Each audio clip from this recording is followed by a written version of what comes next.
हातपाय धुवायला पाणी ठेवलं म्हणजे चहा करून देऊ का जियाले वाढून जेव्हा जियाले पर्याले बश्याले अलग अलग भाषा. मग हे इकडे गेलो मग ते जावई म्हणला मामी माझा नियम आहे हो म्हणले सांज झाल्या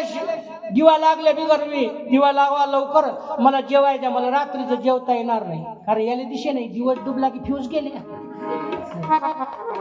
मामी म्हणले जावई बापू माझा पण नियम आहे सांज झाल्या बिगर मी देवाला दिवा लावल्या बिगर जेवाय नाही देणार. ते म्हणले मग मामी एक विचारू का म्हणले का नवीन माणसाला जेवाय कुठं घालता तुम्ही त्याला वाटलं पाहून घ्यावं पहिली जागा गिगा. मग ते म्हणे जावई बापू इथं जेवाय घालतो म्हणे मी नवीन माणसाला. म्हणे ठीक आहे. मग घरी कोणी वाळाले नव्हतं दिवस डुबला जसे जसे दिवस डुबला तस तशी याचे फ्यूज गेले त्याला काहीच दिशेने बाजीवर बसला.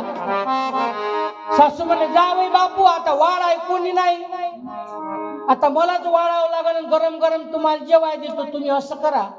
स्वयंपाक खोलीत माझ्याच बाजूला जेवाय हे म्हणजे काम आहे ना तर आपलं विचकलं काम नाही का. या आमचे काही पट्टीचे कलाकार आहेत म्हणून हे महाराज साथीले बसले ते कारण ओरिजिनल आहे ते कलाकार जे काही काही कलाकार आहे म्हणजे महाराज मा पोट तुटते राणाच्या मागिरी महाराज लय पक्का आहे म्हणजे थोडासा आपला बाबा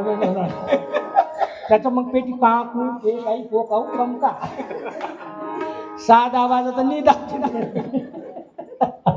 म्हणून गिरी महाराज मला तिला फोनवर सांगितलं बरोबर पाटलानं माणसाचं माय खासच आहे पण बरेच दिवसानं भेट झाली ओरिजिनल काम हो इकडे तर काही विशेषच नाही. हो त्याच्या गावात लहानपणापासून कार्यक्रम माझे व्हायचे मानकीने फक्त या मुलीतनी फक्त या ही पोरगी द्यायचीच मला घाई होती मा कार्यक्रम अजिबात घेत नाही फक्त पोरगी देऊन गेली असं पाहिलं तर 12 महिन्यात एक बोलावलं पाहिजे जाऊ द्या. आणि मग जावाई बापू जेवाय या म्हणजे जेवाय बसले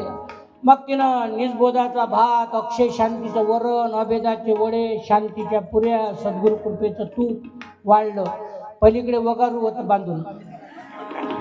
हो यानं सगळं ताट पाहिलं पद्धतशीर आणि भाताचा घास घेतला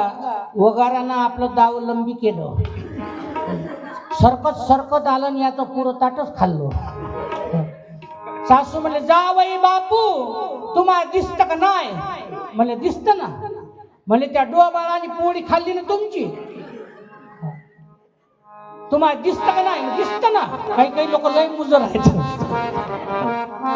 हो जिंदगीभर कोणतं हरिपाठ पाठ नाही काही नाही पण महाराजासंग पंगा घ्यायला जोर करतात. हो एक जण म्हणे महाराज तिकडे गेलो कोल्हापूर महाराज म्हणाल काय एकादशीच्या दिवशी शिवरात्र आली तर काय फरायचं करू नाही काय आपत आता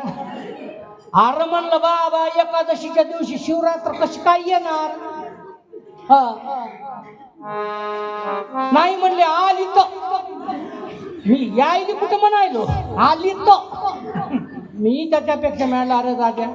थांब मी सांगतो तुला जर आली एकादशीच्या दिवशी शिवरात्र तर चुलीवर कढई ठेवायची त्याच्यात तूप टाकायचं आणि चांगलं लोणी घ्यायचं पाण्यानं 2-3 धुवायचं आणि त्या लोण्याचे गोळे करायचे आणि त्याच्या तुपात टाकायचे खायचे गोळे लोण्याचे गोळे